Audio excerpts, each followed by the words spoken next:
माहिर रहल। जैसे हमरे आदरणीय गुरुजी अभी नहीं के पकड़ला,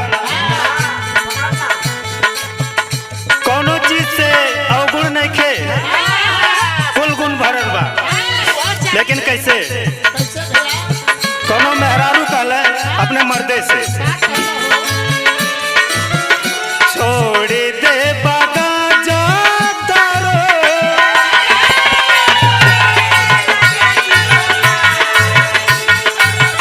छोड़ दे बागा जातारो, गुट का पुकार होके ना सबे के पीछे एक दिन हो जइबा बेकार होके ना सबे के।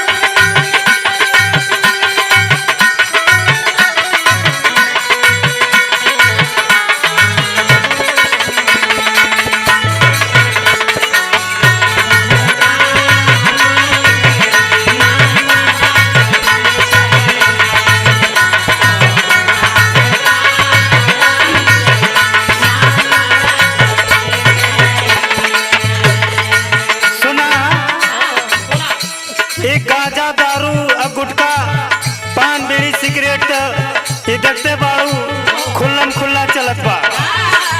लेकिन सुना तने हमार बात सुन ला, गांजा बनावे राजा, सुन ला,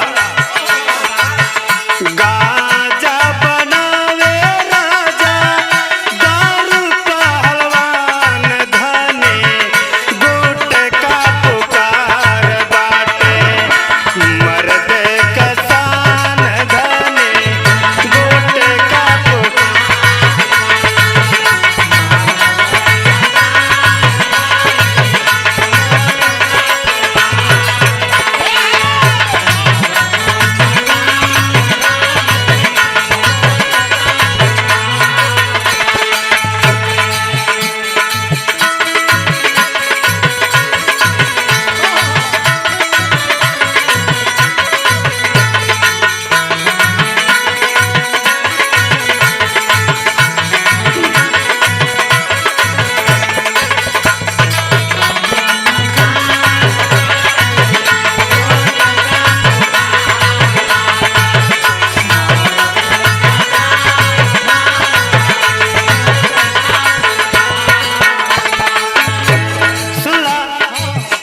जब तू ये कहा बड़ा कि गुटखा पुकार बड़े मर्दे के सान, लेकिन तू मानत काहे नहीं खे?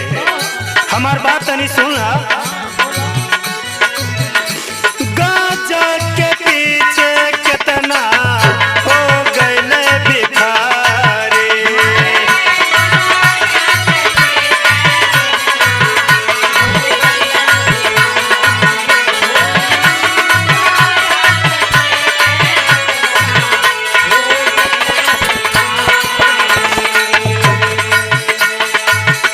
दारू में बिका जा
कौना सोच में पड़ल बाड़ू?